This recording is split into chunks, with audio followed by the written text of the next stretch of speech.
খাড়া করে শুনুন, বিশ্বনবী বলেন, আলা উখবিরুকুম বিআফদাল দারাজা, আলা উখবিরুকুম বিআফদাল মিন দারাজাতিস সিয়ামি ওয়াস সালাতি ওয়াস সাদাকা। এ আমার উম্মতেরা, নামাজ, রোজা, দান, দেখেন নামাজ, রোজা, দানের চেয়েও বড় কোনো শ্রেষ্ঠ ইবাদতের কথা আমি কি তোমাদের বলবো না? সাহাবারা তো অবাক, বলে কি নামাজের চেয়ে বড় ইবাদত, রোজার চেয়ে বড়, দান করার চেয়ে বড় ইবাদত? সাহাবীরা বললেন, বালা ইয়া রাসূলুল্লাহ, নবী বলেন, বিশ্বনবী বললেন, নামাজের চেয়েও বড়, রোজার চেয়েও বড়, যাকাতের চেয়েও বড়, সাদাকার চেয়েও বড় একটা ইবাদত আছে, আমি কি তোমাদের বলবো না? সাহাবারা বললেন, ইয়া রাসূলুল্লাহ, বালা, অবশ্যই বলবেন, সেটা কি? বিশ্বনবী বললেন, ইসলাহু যাতিল বাইন। দুইজন যখন ঝগড়া লেগেছে, তোমার দুই ভাই যখন ঝগড়া লেগেছে, এই দুইজনের মধ্যে বিরোধ মিটিয়ে মীমাংসা করে দেয়া হচ্ছে সবচাইতে সেরা কাজ। দুইজন ঝগড়া লাগছে, ইসলাহু যাতিল বাইন, দুইজনের মধ্যে মিলিয়ে দেয়া, এটা নামাজ, রোজা, সাদাকার চেয়ে বেশি সওয়াব। সুবহানাল্লাহ, এত আসতে, হ্যাঁ? ওয়াত্তাকুল্লাহ ওয়া আসলিহু যাতা বাইনিকুম, সূরা আনফাল। আল্লাহ বলেন, আল্লাহরে ভয় করো, ঝগড়া লাগলে মজা নিও না, ওয়াত্তাকুল্লাহ, আল্লাহরে ভয় করো, ফাসলিহু যাতা বাইনিকুম, মিলিয়ে দিও। তাহলে আমরা মিলায়ে দিব, রাজি আছেন তো? ফাসলিহু বাইনা খাওয়াইকুম, যদি ভাইয়ে ভাইয়ে বিরোধ হয় মজা নিও না, মুখ থাকতে হাত থাকতে মুখে কি এমন মন্তব্য করো না, আরো লাগিয়ে দিতে যেও না, মিলিয়ে দাও, শান্তি সমঝোতা করে দাও, কারণ তোমরা সবাই হলে দিনী ভাই। আমরা কি দিনী ভাই? মিলিয়ে দিবেন। আমার পেকুয়ার ভাইরা, দুইজন ঝগড়া লাগলে মিলিয়ে দিলে যে কত সওয়াব, এটা আমরা অনেকে জানি না। দুইজন ঝগড়া লাগছে, আচ্ছা আপনাদের কোথাও এলাকায় আগুন লাগলে আপনারা কি ঢালেন? পানি। অনেকে ওই জায়গায় তেল ঢালে, এরকম ডাকাইত আছে না নাই? আগুন নিভানোর জন্য ঢালতে হবে কি? একদল এখানে কি ঢালে? আল্লাহ তাআলা এরকম মাইন্ডসেটের, মানসিকতার হওয়া থেকে আমাদেরকে তুমি বাঁচাও। ঝগড়া লাগলে মিলিয়ে দিবেন। কি করবেন? 3 জায়গায় প্রয়োজনে মিথ্যা বলা যায়। কয় জায়গায় মিথ্যা বলতে? তাওরিয়া, মানে কথা একটু ঘুরিয়ে বলবেন। 1 নাম্বার, আপনার ওয়াইফকে খুশি করার জন্য, সে একটু এরকম না বলে একটু কৌশল করে বললে খুশি হবে, ওটা বলা যায়। 2 নাম্বার, জীবন মরণের ব্যাপার, জান বাঁচানোর জন্য একটু কৌশল করে ঘুরিয়ে বললেন, এটা জায়েজ। 3 নাম্বার, দুইজন ঝগড়া লাগছে, তাদেরকে মিলিয়ে দেওয়ার জন্য কৌশল করে একটু মিথ্যা বলা, ঘুরিয়ে বলা জায়েজ। দুইজনের মধ্যে দেখলেন যে সম্পর্ক খারাপ, একজনরে বললেন, ভাই সে তো ওই দিন আপনার ব্যাপারে অনেক প্রশংসা। কি আমার ব্যাপারে প্রশংসা? তার সাথে তো আমার মারাত্মক সম্পর্ক। কি বললো? এই বললো আপনি নাকি এই করছেন, ওই করছেন, অনেক প্রশংসা। লোকটার মন খুশি হয়ে যাবে তার ব্যাপারে, ঠিক কিনা? আবার তার সাথে যার ঝগড়া, ওরে যে বলুন, ভাই ওই দিন তো সে আপনার অনেক অ্যাপ্রিসিয়েশন করলো, অনেক। সে তো অবাক, কি বলে কি আমার? এই যে দুইজনের ব্যাপারে দুইজনের একটু ভালো ভালো কথা বলে দিচ্ছেন, একদিন দেখবেন রাস্তা দিয়ে হাঁটার সময় একে অপরকে সালাম দিয়ে ফেলছে, সালাম দিয়ে বুকে জড়ায় ধরছে, আছে না নাই? আবার মিলমিশ হয়ে গেছে। কিন্তু আমাদের স্বভাব হইলো, দুই প্রতিবেশী যদি একসাথে বসে একসাথে হাঁটে, দূর থেকে দেখলে আমাদের জ্বলে, আছে না নাই? ঘটনা কি? এই দুইটার মধ্যে এত মিল কে? এই দুইটার মধ্যে গিরিঙ্গি লাগানো যায় কিভাবে? হ্যাঁ, বন্ধুত্ব, ফ্রেন্ডশিপ নষ্ট করা যায় কিভাবে? এরকম মানসিকতা সবার না, আমাদের অনেকের মধ্যে আছে না নাই? আল্লাহর কাছে তওবা করেন, এই মানসিকতার যেন আমরা না হই, আমরা মিলিয়ে দিব। তাহলে আমরা এক উম্মাহ, এক উৎস থেকে এসেছি, এক দেহ এক প্রাণ। আমাদের সম্পর্ক বড় মজবুত, সীসাডালা প্রাচীরের মতো, কেউ টলাতে পারে না, কেউ ভাঙতে পারে না, ঠিক কিনা? আবার আমাদের সম্পর্ক হলো ভাই ভাই। আমরা ঐক্যবদ্ধ থাকার জন্য দুনিয়ায় এসেছি। কেমন করে ঐক্যবদ্ধ থাকতে হয় দুনিয়াবাসীর শেখানোর জন্য এসেছি। আল্লাহ বলেন, ও নবী, শুধু মুসলমানের মধ্যেই ঐক্য করলে হবে না, প্রয়োজনে ইহুদি নাসারাদের সাথে ঐক্য গড়ে তোলো। কথা শুনতেছেন? প্রয়োজনে আহলে কিতাবদের সাথে ঐক্যবদ্ধ হওয়ার আদেশ দিয়েছে কে? সবাই বলতে হবে, আওয়াজ করে বলেন। আহলে কিতাব, ইহুদি নাসারাদের সাথেও প্রয়োজনে ঐক্যবদ্ধ হওয়ার ঘোষণা দিয়েছে কে? বিশ্বনবী মক্কা থেকে মদিনায় হিজরত করতে গেছেন, ওখানে ইহুদিদের সাথেও কোয়ালিশন করেছেন। সুবহানাল্লাহ পড়বেন না? বনু কাইনুকা, বনু নাদির, বনু কুরাইজা, এই 3টা দলের সাথে বিশ্বনবী কোয়ালিশন করেছেন একসাথে। কিন্তু তাদের বিশ্বাসঘাতকতার কারণেই তারা বহিষ্কৃত হয়েছে মদিনা থেকে। বিশ্বনবীর এখানে কোনো দোষ নাই, বিশ্বনবী ঐক্যবদ্ধ হতে চেয়েছেন। আল্লাহ তাআলা নবীরে বললেন, নবী তুমি তাদেরকে বলো, ও আহলে কিতাবের ভাইয়েরা, ইহুদি নাসারারা, এসো এসো এসো, আমরা এমন একটা বিশ্বাসের প্রশ্নে একত্রিত হই যে বিশ্বাস তোমাদের নবীরাও প্রচার করেছে, যে বিশ্বাস আমিও প্রচার করি, যে বিশ্বাসের কথা তোমাদের পবিত্র ধর্মগ্রন্থগুলোতে রয়েছে, আবার যে বিশ্বাসের কথা আমার কোরআনের মধ্যেও রয়েছে। আসলো ওই কথায় আমরা একত্রিত হই। সুবহানাল্লাহ। তাহলে ভিন্ন ধর্মী তাদের সাথে যখন আমরা ঐক্য করব, কিসের উপর ঐক্য? একটা কমন ফেইথ, একটা মৌলিক বিশ্বাসের উপর ঐক্য। আল্লাহ তাআলা বলছেন, কুলিয়া আহলাল কিতাবি তাআলাউ ইলা কালিমাতিন সাওয়াইন বাইনানা ওয়া বাইনাকুম আল্লা না'বুদা ইল্লাল্লাহ ওয়া লা নুশরিকা বিহি শাইআ ولا يتخذ بعضنا بعضا أربابا من دون الله فإن تولوا فقولوا اشهدوا بأننا مسلمون। পড়েন আল্লাহু আকবার। রব্বুল আলামিন বিশ্বনবীকে ডেকে বললেন, নবী তোমার প্রতিবেশী ইহুদিদেরকে ডেকে বলো, তাআলাউ ইলা কালিমাতিন সাওয়াইন বাইনানা ওয়া বাইনাকুম, ও ইহুদিরা আসো এক টেবিলে বসি, আসো এমন একটা কথার উপরে আমরা সবাই একমত হয়ে যাই, যেই কথা তোমরাও মানো আমরাও মানি, সেটা হচ্ছে আল্লাহ ছাড়া আমরা কারো ইবাদত করব না, আমরা সবাই মিলে ইবাদত করি একজনের, তিনি কে? আল্লাহ ছাড়া কারো ইবাদত চলবে না, আল্লাহর সাথে আমরা শরীক করব না, আল্লাহ ছাড়া নিজেরা নিজেদেরকে রব হিসেবে মানব না। এই তিনটা বিষয়ে যদি একমত হও, চলো আমরা একসাথে বসি, আমরা ঐক্যবদ্ধ হই। পড়েন সুবহানাল্লাহ। তাহলে দেখেন, ঐক্য কি শুধু মুসলমানদের মধ্যে না, প্রয়োজনে অন্য ধর্মের সাথে ঐক্যবদ্ধ হতে হয়। যদি পরিস্থিতি কখনো এমনও হয় শিরকের আড্ডাখানা, আপনি ঐক্য প্রতিষ্ঠার জন্য, ঐক্য রক্ষার জন্য তাও শুধু তাওহীদের দাওয়াত দিবেন, ওইখানে আক্রমণ করবেন না। এটা কোরআনের নীতি। কথা বুঝতে পেরেছেন? সামনে শিরকের কি কথা কয় না, শিরকের কি আড্ডাখানা, আখড়া। কিন্তু ঐক্য বজায় রাখার জন্য, গৃহযুদ্ধ এড়ানোর জন্য আপনি শুধু এটা যে শিরক, এটা হারাম, এটা থেকে তোমরা বেঁচে থাকো, শুধু দাওয়াত দিবেন, আপনি আক্রমণ করবেন না। এটা কোরআনের বিধান। সুবহানাল্লাহ কইবেন না? মুসা আলাইহিস সালাম আল্লাহর সাথে সরাসরি কথা বলতেন। ওয়া কাল্লামাল্লাহু মুসা তাকলিমা। সুবহানাল্লাহ পড়েন, আওয়াজ তুলে সবাই বলেন সুবহানাল্লাহ। এখন বনি ইসরাইল হচ্ছে পৃথিবীর সবচেয়ে গোয়ার জাতি। তারা বলে, মুসা তুমি যে আল্লাহর সাথে কথা বলো আমরা তো দেখি না, তুমি যে কথা বলো আমরা তো শুনি না, তো কি করতে হবে? বনি ইসরাইল বলে, আমাদের মধ্য থেকে 70 জন নিয়ে যাইতে হবে তোর পাহাড়ে।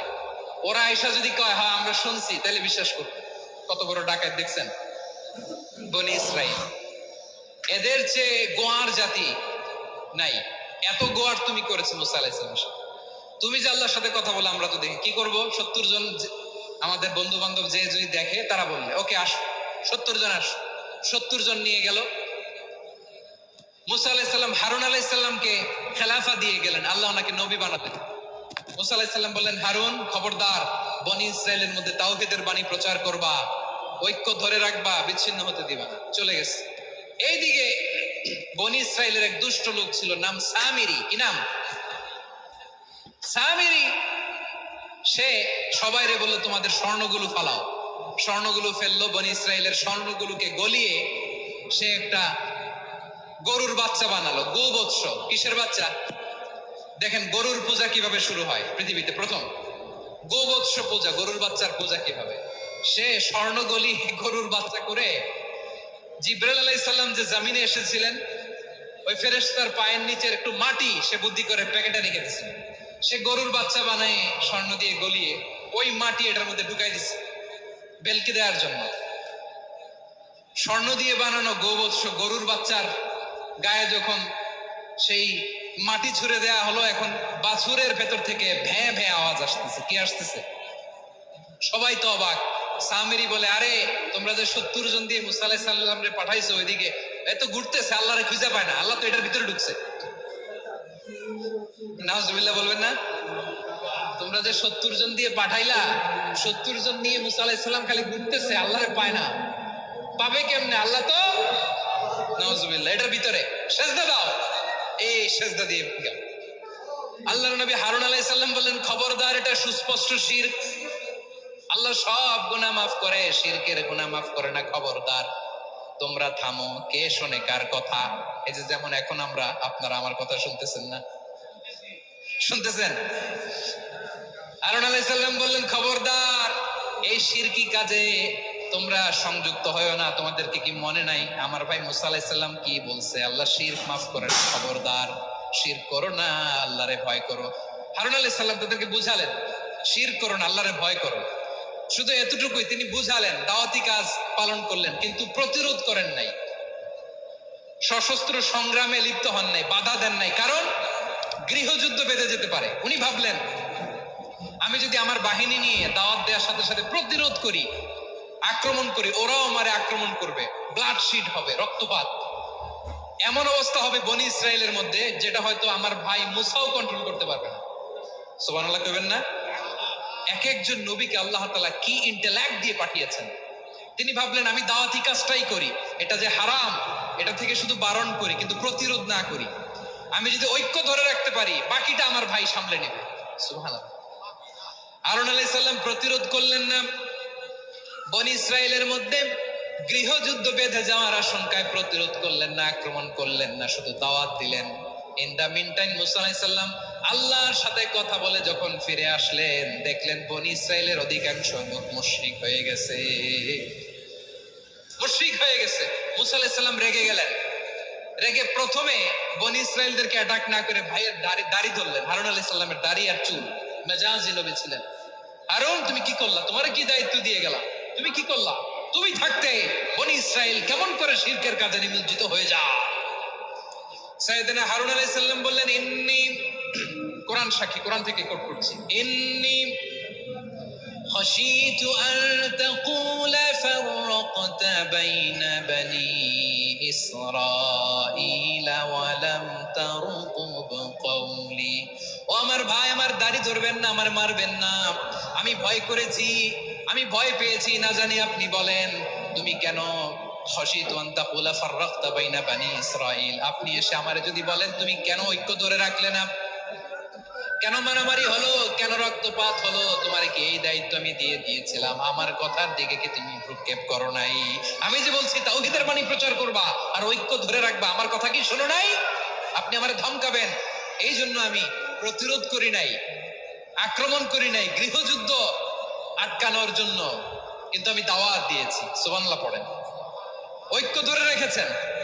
মুসা আলাইহিস সালাম মুহূর্তেই সামিরীকে আক্রমণ করলেন, অ্যাটাক করলেন, শাস্তি দিলেন। মুহূর্তেই ওই গোবৎস গরুর বাছুরকে ভেঙে চুড়ে মেসাকার করে সাগরের মধ্যে ভাসিয়ে দিলেন। পুরো বনি ইসরায়েলকে আবার তাওহীদের উপর প্রতিষ্ঠিত করলেন। পড়েন সুবহানাল্লাহ। এই ঘটনা থেকে শিক্ষা কি? শিক্ষা হচ্ছে, আপনি শিরকের আড্ডাখানা দেখলেও বৃহৎ স্বার্থে তাওহীদের দাওয়াত দিবেন, প্রয়োজনে আপনি ঐক্য নষ্ট করবেন না। সুবহানাল্লাহ পড়বেন না? তাহলে ঐক্যের গুরুত্ব বেশি না কম? বলেন, আওয়াজ করে বলেন। ওয়াতাসিমু বিহাবলিল্লাহি জামিআ, আল্লাহর রশিকে আঁকড়ে ধরো। ওয়ালা তাফাররাকু, তোমরা বিচ্ছিন্ন হয়ো না। পেকুয়ার ভাইয়েরা আওয়াজ করে বলেন তো, আদেশটা কার? এখন বলেন, আমাদের ঐক্যবদ্ধ জীবনের দরকার আছে না নাই? এই যে ডক্টর মোহাম্মদ ইউনূস আমাদের লিডার, উনি যে আমাদেরকে জাতীয় ঐক্যের আহ্বান জানিয়েছে, ওনার আহ্বানে আমাদের সাড়া দেওয়ার দরকার আছে না নাই? রাজনীতিবিদদের যে ডাকছে, খুশি লাগে না আপনার? আলেমদের ডাকছে, খুশি লাগে নাই? আলহামদুলিল্লাহ বলবেন না? আলহামদুলিল্লাহ, সবাইকে ডেকেছে, ঐক্যবদ্ধ করেছে। আমরা ঐক্যবদ্ধ থাকতে চাই, আমরা ঐক্যবদ্ধ জীবন চাই, আমরা আর কাদা ছড়াছড়ি করতে চাই না। রাজি আছেন সবাই? মনে রাখবেন, যখন আমি একা থাকি তখন আমি ব্যক্তি, যখন আমরা সবাই মিলি তখন আমরা শক্তি। এই শক্তি নিয়ে আমাদের সামনে এগিয়ে যাওয়ার দরকার আছে না নাই? তাহলে আমরা যদি নিজেরা বিরোধে লিপ্ত হই, আমাদের ক্ষমতা, পাওয়ার ছুটে যাবে। আমরা এই পাওয়ার হারাতে চাই না, ঠিক কিনা বলেন? রব্বুল আলামিন ঠিক তাই বললেন। রব্বুল আলামিন বললেন, খবরদার, ওয়াতিউল্লাহ ওয়া রাসূলাহু ওয়া লা তানাযাউ ফাতাফশালু ওয়া তাযহাবা রিহুকুম ওয়াসবিরু ইন্নাল্লাহা মা'আস সাবিরিন। আল্লাহর আনুগত্য করো, নবীর আনুগত্য করো, কিন্তু খবরদার নিজেরা বিরোধে লিপ্ত হয়েও না, নিজেরা মারামারি করো না, তাহলে তোমাদের শক্তি কমায় দিবে কে? ফাতাফশালু, তোমরা সাহস হারাবা, ওয়া তাযহাবা রিহুকুম, তোমাদের শক্তি কমে যাবে, পাওয়ার কমে যাবে। তাহলে আমরা যদি নিজেরা মারামারি করি, আমরা নিজেরা যদি বিচ্ছিন্নতায় লিপ্ত হই, আমরা যদি মতানৈক্য করি, তাহলে আমাদের শক্তি কমে যাবে, ঠিক কিনা? আমরা শক্তি কমাবো। আচ্ছা, ছোট্ট একটা বাঁশের কঞ্চি যদি আপনারা দেয়, পায়ের মধ্যে ধাক্কা দিয়ে ভাঙতে পারবেন না? এরকম বাঁশের কঞ্চি যদি 20টা একসাথে জোড়া লাগায় দেয়, ভাঙতে পারবেন? কথা বুঝে নাই মনে হয়। চিকন একটা বাঁশের কঞ্চি দিলে ভাঙা যাবে না? এরকম চিকনই 20টা বাঁশের কঞ্চি একসাথে লাগাই দিলে ভাঙতে পারবেন? কারণ যখন আমি একা থাকি তখন আমি ব্যক্তি, যখন আমরা সবাই মিলি তখন আমরা শক্তি। আমরা যেন শক্তি না হারাই। আমরা বিরোধে লিপ্ত হলে আমাদের শক্তি কমে যাবে। এই হচ্ছে 1 নম্বর ডিসঅ্যাডভান্টেজ। 2 নম্বর ডিসঅ্যাডভান্টেজ হচ্ছে আমরা নিজেরা বিরোধে লিপ্ত হলে অন্যরা আমাদের মাথায় কাঁঠাল ভেঙে খাইতে সুবিধা হয়। কথা বোঝেন নাই? আমরা যদি বিরোধে লিপ্ত হই তাহলে পরাশক্তিগুলোর সুবিধা, তখন আমাদের কাউকে দিতে হবে ট্রানজিট, কাউকে দিতে হবে সেন্ট মার্টিন, কাউকে দিতে হবে দেশের অর্ধেক। চিল্লায় বলো ঠিক কিনা? নিজেদের প্রবলেম সলভ করার ক্যাপাসিটি আমাদের আর থাকবে না। আমরা যদি বিরোধে জড়াই, আমার কলিজার টুকরা পেকুয়ার ভাইরা, আমরা বিরোধ করব না, আমরা বিচ্ছিন্ন হব না। নিজেরা বিরোধে জড়ালে পরাশক্তিগুলো আমাদের মাথায় কাঁঠাল ভেঙে খায়।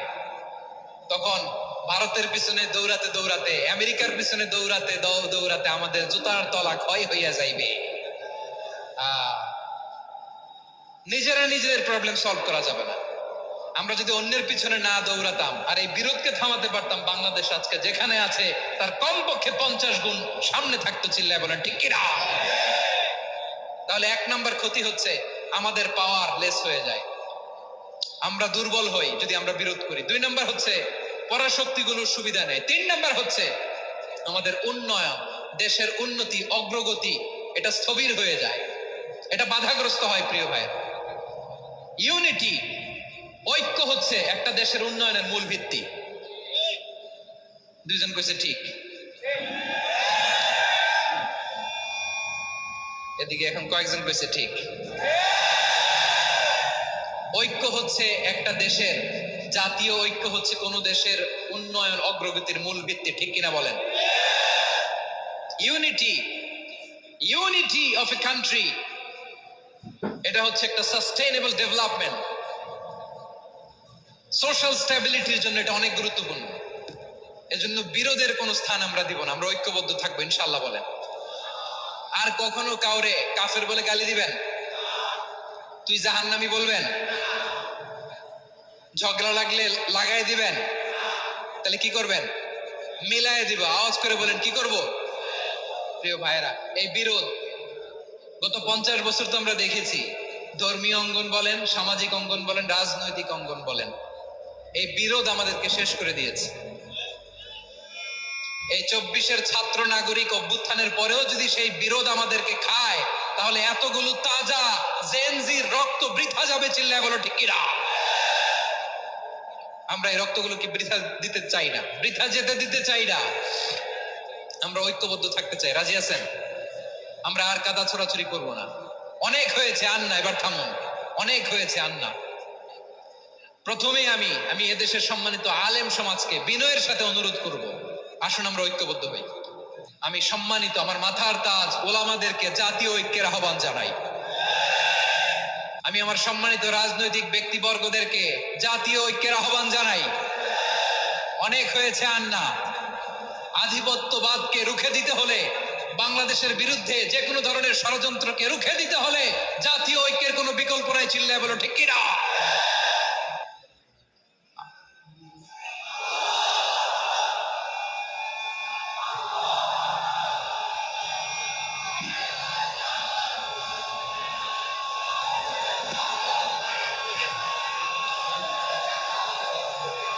আমার প্রিয় ভাইয়েরা, আমার ভাইয়েরা, আর কাদা ছড়াছড়ি করবো না ইনশাআল্লাহ বলেন। আল্লাহুম্মা ফাশহাদ, আল্লাহ তুমি সাক্ষী থাকো, আল্লাহ তুমি তৌফিক দাও। আওয়াজ করে পড়েন আমিন। আর একে অন্যকে কাফির বলে গালি দিব না, ঠিক কিনা বলেন? রাজি আছেন? ধ্বংস করে দিয়েছি আমরা আমাদেরকে। আপনারা হালাকু খানের নাম শুনেছেন? মঙ্গল অধিপতি হালাকু খান বাগদাদের আমাদের বিশাল দারুল হিকমা লাইব্রেরিকে ধ্বংস করেছে। 10 লক্ষ মুসলমানদেরকে কচুকাটা করে গণহত্যা করেছে, জানেন? আমাদের সভ্যতা সূতিকাগারের কেন্দ্রবিন্দু ছিল বাগদাদ। ইরাকের বাগদাদে যেদিন সে রক্ত নিয়ে হোলি খেলা করে, রক্তের হোলি খেলা যেদিন হয়, ওই দিনও বাগদাদে বাহাস চলতেছিল। আমাদের বাহাস কি চলতেছিল? আপনাদের এলাকায় বাহাস আছে? এই প্রচলিত বাংলাদেশে যে বাহাস, এটার সাথে ইসলামের কোনো সম্পর্ক আছে? এই পর্যন্ত বাহাসের পরে পরাজয় বরণ করছে এরকম কোন দল আপনারা পাইছেন? আমি পাই নাই। প্রত্যেক দলই বাহাসের পরে সংবাদ সম্মেলন করে বলে আমরা জয়লাভ করিয়াছি, ওনারা পালাইয়া চলিয়া গিয়াছে। আছে না নাই? কারণ সত্য জানার জন্য, সত্য মানার জন্য আসে না তো, নিজের জ্ঞান জাহির করার জন্য বাহাস করে। বিপক্ষ দলের আলেমকে ছোট করার জন্য বাহাস করে। এই বাহাসের স্থান ইসলামে নাই, চিল্লায় বলো ঠিক কিনা? এই সমস্ত বাহাসের দিন শেষ, ঐক্যবদ্ধ হওয়ার বাংলাদেশ। প্রিয় ভাইরা, হালাকু খান সে দারুল হিকমা লাইব্রেরি জ্বালিয়ে পুড়িয়ে এই সব দামি দামি বইগুলো, আমাদের দামি দামি ঐতিহাসিক তুরাসি ক্লাসিক বইগুলোকে দজলা নদীতে ফেলেছে। পুরা দজলা নদী কালো হয়ে গিয়েছে। 10 লক্ষ মুসলমানকে গণহত্যা চালিয়ে এই রক্তের বন্যা যখন দজলা নদীর পানিতে মিশে গিয়েছে, দজলা নদীর পানি লাল হয়ে গিয়েছে। যেই দিন বাগদাদে গণহত্যা চলে, ওই দিনও বাগদাদে বাহাস চলতেছিল। কিসের বাহাস জানেন? মেসওয়াক, ডান মারি থেকে করা সুন্নাহ, এটা আমরা জানি। এখন কি উপরের মারি না নিচের মারি? বাহাসের বিষয়। এই বাহাস করবেন আপনারা? বিশ্ব যখন এগিয়ে চলেছে, আমরা তখন বসে বিবি তালাকের ফতুয়া খুঁজেছি কোরআন হাদিস চষে। তালাক ইসলামের অনেক গুরুত্বপূর্ণ অনুষঙ্গ। তালাক কোরআনের একটা সূরা। কিভাবে তালাক হবে না হবে, এই কাফেরের কথা শুনতে এতগুলো আল্লাহর ওলি কি করে আসে? আর কে আমারে কাফের বলল, কে কি ফতোয়া দিল, আই ডোন্ট কেয়ার। পবিত্র মঞ্চ, খুবই পবিত্র, এগুলোকে যেন আমরা অপবিত্র করে না তুলি। কিন্তু দুঃখের সাথে লক্ষ্য করা যাচ্ছে এই মঞ্চগুলোকে আমরা হিংসা, বিদ্বেষ, বিষোদ্গার দিয়ে এটাকে নোংরা করে ফেলছি। এক আলেম আরেক আলেমের বিরুদ্ধে বলে স্টেজে বসে, আছে না নাই? একজন আরেকজনের কাফের ফতোয়া দেয়, আছে না নাই? আপনাদের গাজীপুরে আলহামদুলিল্লাহ এগুলো নাই। এটা একটা মহামারী এবং ভয়ঙ্কর অবস্থা। অন্যকে নিয়ে ব্যস্ত থাকা, অন্যকে সময় দেয়া। প্রিয় ভাইরা, স্রষ্টার দেয়া আমাদের জন্য সবচেয়ে দামি বিষয় হচ্ছে, আল্লাহর দেয়া সবচেয়ে দামি গিফট হচ্ছে আমাদের সময়। দামি গিফটের নাম কি? এই সময়টাই আমরা অন্যকে দিয়ে দিই। অন্যকে হিংসা করতে করতে দামি সময়গুলো নষ্ট করে ফেলে, এটা ঠিক না। আমারও অনেকে দেশে কাফের বলে, আছে না নাই? আমি অবাক হয়ে যাই, এই কাফেরের কথা শুনতে এতগুলো আল্লাহর ওলি কি করে আসে? আমার বুঝে আসে না। এই কাফেরের কথা শোনার জন্য এরকম ধাক্কাধাক্কি হয় কেন? আল্লাহ তুমি হেদায়েত দান করো। আমি শুধু আল্লাহর কাছে সাহায্য চাই আর আপনাদের দোয়া চাই। দোয়া করবেন? দোয়া দিবেন না তো আবার? আর কে আমারে কাফের বললো, কে কি ফতোয়া দিল, আই ডোন্ট কেয়ার, ওইদিকে আমি তাকাই না। এর কারণ পিছনের দিকে তাকানোর সময় আমার নাই। চিল্লা এখন ঠিক কিনা? সিংহ, সিংহ, একটা সিংহ ঘন্টায় ছুটতে পারে 90 কিলোমিটার বেগে। কত কিলোমিটার? একটা হরিণ, একটা হরিণ, একটা হরিণ ঘন্টায় ছুটতে পারে 100 কিলোমিটার বেগে। তাহলে কে জোরে ছোটে? জোরে বলতে হবে। সিংহ কত কিলোমিটার? হরিণ। তারপরেও হরিণটা 100 কিলোমিটার বেগে ছোটার পরেও সিংহটার কাছে সে ধরা পড়ে যায়। এর কারণ সিংহ যখন ধরার জন্য ছোটে, সে শুধু সামনে তাকায়, সে পিছনে তাকায় না। আর হরিণ 100 কিলোমিটার বেগে ছোটার পরেও সে ধরা খেয়ে যাবার ভয়ে বারবার পিছনে তাকায়। আর পিছনে তাকার কারণে ওর গতিটা স্লো হয়ে যায় আর সিংহের হাতে বধ হয়ে যায়। পিছনে তাকাবার সময় আমাদের নাই। চিল্লায় বলো ঠিক কিনা? আমরা অহংকার শিখি নাই, আমরা হিংসা শিখি নাই। আমাদের বুকে আছে বুক ভরা ভালোবাসা। আমি বিএনপি বুঝি না, আওয়ামী লীগ বুঝি না, জাতীয় পার্টি বুঝি না, জামাত ইসলাম বুঝি না, তাবলীগ বুঝি না, পীরের মুরিদ বুঝি না, যারাই পড়েছে লা ইলাহা ইল্লাল্লাহ তার জন্য আমাদের হৃদয়ে জায়গা আছে না নাই? মুসলমান কেন, হিন্দুদের জন্য আমাদের বুকে জায়গা আছে না নাই? হিন্দু ভাই যদি বলে আমি পড়বো আশহাদু আল্লা ইলাহা ইল্লাল্লাহ ওয়া আশহাদু আন্না মুহাম্মাদ রাসূলুল্লাহ, তার জন্য আমাদের দরজা খোলা আছে না নাই? This is the beauty of Islam. এটা ইসলামের সৌন্দর্য, এটা অনেকে বুঝতে চায় না। আল্লাহ আমাদেরকে সহিহ সমঝ দান করুক, আমরা পড়ি আমিন। হিংসা, বিদ্বেষ, অন্যের পিছু লেগে থাকা, গীবত করা, অন্যকে গালিগালাজ করা, অন্যকে কাফের মুশরিক বলে ফতোয়া দিয়ে এই পবিত্র মঞ্চগুলোকে নষ্ট হওয়া থেকে যেন আমরা বিরত থাকতে পারি। আওয়াজ করে পড়তে হবে আমি। মাল্টিফ্যাবস লিমিটেড এর উদ্যোগে কাশিমপুর স্কুল মাঠ, কাশিমপুর তো একটা কারাগার আছে না, কোন দিকে?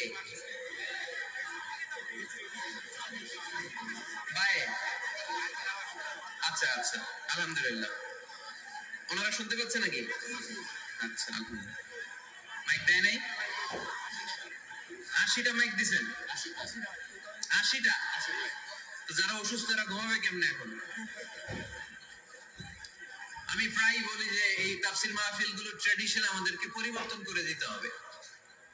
বাইরে খুব বেশি মাইকের দরকার নাই, আর দিলেও রাত 11টা 11:30টার পরে আর না, এবং 11:30টার মধ্যে পারলে মাহফিল ক্লোজ করে দেয়া, যাতে করে 12টার মধ্যে যে সবাই ঘুমিয়ে আবার ফজরের নামাজ জামাতে পড়ার দরকার আছে না নাই? জামাতে পড়ার দরকার আছে। এগুলো আমাদের খেয়াল রাখা দরকার। অন্যকে কষ্ট দিয়ে কিছু করা যাবে না। অনেকের পরীক্ষা, অনেক ছেলে মেয়েদের আমি জানি যে ডিসেম্বর জানুয়ারিতে কি থাকে, পরীক্ষা। অনেকে অসুস্থ থাকে। আবার অনেক হিন্দু ভাইরা আছে, তাদেরকে জোর করে আমাদের তাফসীর শোনানোর কোনো দরকার নাই। লা ইকরাহা ফিদ্দীন, দ্বীনে জবরদস্তি নাই, বাড়াবাড়ি নাই। This is the beauty of Islam. এটা ইসলামের সৌন্দর্য।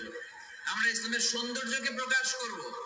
আমরা ন্যারো মাইন্ডেড হব না। আমাদের নবী কি ন্যারো মাইন্ডেড ছিলেন না ব্রড মাইন্ডেড ছিলেন? আমরাও ব্রড মাইন্ডেড হব। রাজি আছেন তো সবাই? আল্লাহ তুমি তৌফিক দাও। শুকরিয়া, আমাকে রেখেছেন প্রধান আলোচক। আমার আগে কথা বলেছে হাফেজ মাওলানা মুফতি সাইফুজ্জামান ভাই, কথা বলেছেন মাওলানা মুফতি মাসুম বিন সিরাজ ভাই, কথা বলেছেন মাওলানা কারি আব্দুল হাই মোহাম্মদ সাইফুল্লাহ আল হোসাইনি। আমার আগেই যিনি কথা বলেছেন, চমৎকার আলোচনা করে, ঠিক কিনা? ডক্টর আব্দুল্লাহ জাহাঙ্গীর আলাইহি রাহমা, ওনার সুযোগ্য ছাত্র, যেমন শিক্ষক তেমন ছাত্র। বাপকা বেটা সিপাহী কা ঘোড়া কুছ না হতো থোড়া থোড়া। ডক্টর আব্দুল্লাহ জাহাঙ্গীরের থোড়া থোড়া পেলেই আমাদের সাইফুল্লাহ ভাইয়ের জীবনটাকে উজালা করে দিবে কে? অসাধারণ আলোচনা করে। জুমার মিম্বারে বসে বসে কন্টেম্পোরারি ইস্যু নিয়ে কথা বলে। This should be the uppermost quality of a khatib. একজন খতিবের কোয়ালিটি তো এমন হবে, সমাজে কন্টেম্পোরারি এখন কি যাচ্ছে এগুলো নিয়ে কথা বলে। মুসলিম উম্মায় আমাদের কি ক্রাইসিস, আমাদের কি সংকট, এই সংকট থেকে উত্তরণের উপায় কি, এগুলো জুমার মিম্বার থেকে ঘোষণা আসার দরকার আছে না নেই?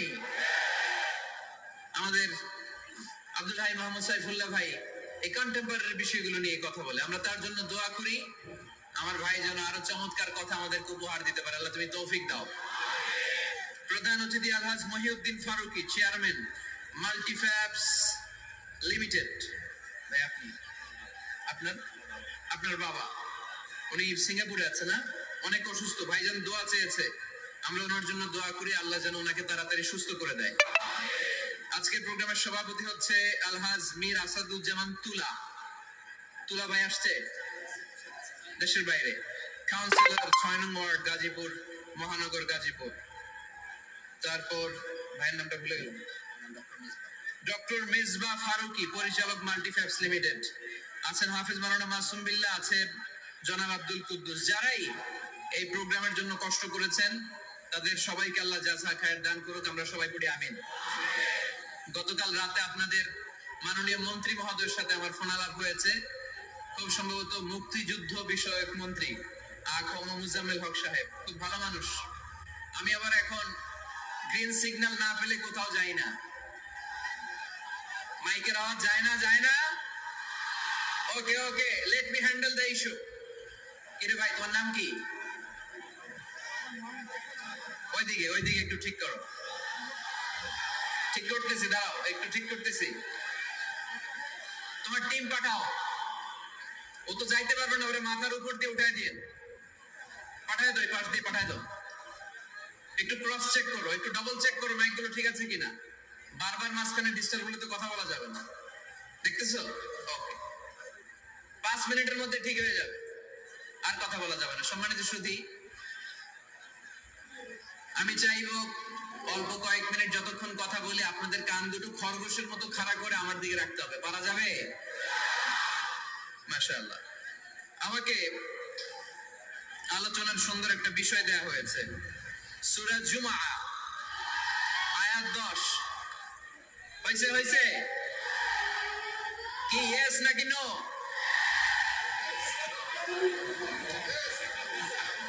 মাশাআল্লাহ, এই তো সুন্দর। ঠিক আছে, ইয়েস হলে এবার থামো। তোমাদের কি ইয়েস নাকি নো? হ্যাঁ, ইয়েস। মাশাআল্লাহ, ঠিক আছে, বসো। হয় নাই? এই ওদেরটা ইয়েস করে দাও। বসো, করে দাও। সম্মানিত ভাইরা, এরকম ডিস্টার্ব করলে ইয়েস আর নো বলতে বলতে রাত কেটে যাবে, কাজের কথা কিছুই বলা হবে না। আমার অনেক কিছু বলতে হবে, আপনাদের সহযোগিতা চাই। একটু মেহরবানি করে ভাইরা, তোমাদেরকে আমি খুব পছন্দ করি, আমি জানি তোমরাও আমাকে পছন্দ করো। আমাদের এই ভালোবাসা দুনিয়ার স্বার্থে নয়। আজকে এখানে বিরিয়ানি দেয়া হবে নাকি? নগদ টাকা দেয়া হবে? একজনকে খুশি করার জন্য আমরা আসি, তিনি কে? সে আল্লাহর সন্তুষ্টির জন্য আজকে একটু স্যাক্রিফাইস করব, একটু স্যাক্রিফাইস করব। কয়েক মিনিটের মধ্যে ঠিক হয়ে যাবে ইনশাআল্লাহ। আমাকে আমাদের ডাক্তার মেজবা ফারুকি ভাই অনেকদিন আগ থেকে ফোন আলাপ হয়, কথা বলে একটা বিষয় দিয়েছে উনি, সূরা জুমআ আয়াত 10। এবং এই টপিকটা নিয়ে আমি কথা বলতে চাই প্রতিটি জেলায় জেলায়, যেখানে আল্লাহ তাআলা আমাদেরকে কাজের প্রতি উৎসাহিত করেছে, খেটে খাওয়ার জন্য উৎসাহিত করেছে। আমরা বসে বসে খেতে চাই না। রাজি আছো? কার পায়ে দাঁড়াবা? তো এতদিন কার পায়ে দাঁড়াইছো? নিজের পায়ে দাঁড়ানো মানে স্বাবলম্বী হওয়া। কি হওয়া?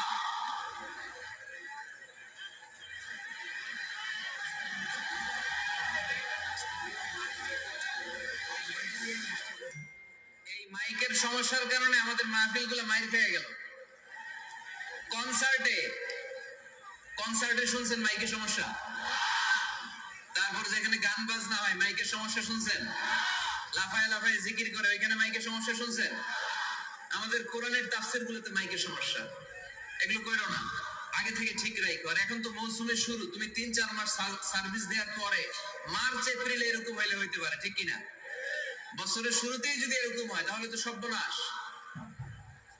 আর মাইকম্যান ঠিক করতেছে বারবার, আমার বা ওর দৃষ্টি আকর্ষণ করা যাবে না, একটু চুপ থাকতে হবে। তো আমরা নিজের পায়ে দাঁড়াতে চাই। কার পায়ে? আমরা স্বাবলম্বী হতে চাই। কি হতে চাই? কাজ করার অনেক সুযোগ আছে। Just you have to generate new ideas, priceless ideas. You have to generate this. আপনাকে নতুন নতুন আইডিয়া দিতে হবে। নতুন নতুন আইডিয়া দিলেই আপনি মার্কেটে হিট করে ফেলবেন। আজকে সব কোটিপতি আর মিলিয়নিয়ার বিলিয়নিয়ার হালাল পন্থায় যারা হতে চাও, your job is just produce new idea. নতুন নতুন কি লাগবে? আইডিয়া লাগবে। আইডিয়ার অনেক দাম। এই যে কিছুদিন আগে উবার নামে একটা কোম্পানির নাম শুনেছো তোমরা? কি নাম? গাজীপুরে চলে, শুধু শহরে না, ঢাকায়। আমি ওদের ব্যাপারে একটা রিপোর্ট পড়ে অবাক হয়েছি। এই উবারের কোনো পুঁজিপাতি কিছু নাই, ওদের কিছু অফিস আর স্টাফ। মানুষের গাড়ি দিয়ে ওরা ব্যবসা করে। মানে কইয়ের তেল দিয়ে কি ভাজে? কই ভাজে। এটাও বুঝেন আপনারা? কইয়ের তেল দিয়ে কই ভাজা। ওরা just they launch a company and they set up some staff. Company আছে, স্টাফ আছে, আর একটা মোবাইল অ্যাপস আছে। এই মোবাইল অ্যাপস এর মধ্যে দিয়ে where do you intend to go, কোথায় যেতে চান লিখবেন, কোন জায়গা থেকে যেতে চান লিখবেন, গাড়ি এসে হাজির। আপনি টাকা পে করে দিবেন, ওই টাকার একটা পার্সেন্টেজ ওই কোম্পানির মধ্যে চলে যাবে। What an idea! সারা বিশ্বে এখন শুরু হয়েছে। আমেরিকার সান ফ্রান্সিসকো একটা স্টেট আছে, সেখান থেকে তারা এই উবারের কার্যক্রম শুরু করেছে। 775টা শহরে উবারের এই অপারেশন কার্যক্রম চালু হয়েছে। 63টা দেশে ওদের সেন্টার আছে। আমাদের ঢাকাতেও আছে না নাই? আমি অবাক হলাম 2018 সালে ওদের প্রফিট, ওদের রেভিনিউ হচ্ছে 11.27 billion US dollar, 11.27 billion dollar. Could you imagine that? আপনি কি কল্পনা করতে পারেন বসে বসে অন্যের গাড়ি দিয়ে, অন্যের মাল সামান দিয়ে, অন্যকে খাটিয়ে কোটি কোটি টাকার ব্যবসা? তারপরে এই যে আমাদের প্রত্যেকের একটা অ্যাকাউন্ট আছে এক জায়গায়, কি নাম? কি বুক? কি বুক? সবাই জানেন? হুজুর আপনারা আছেন?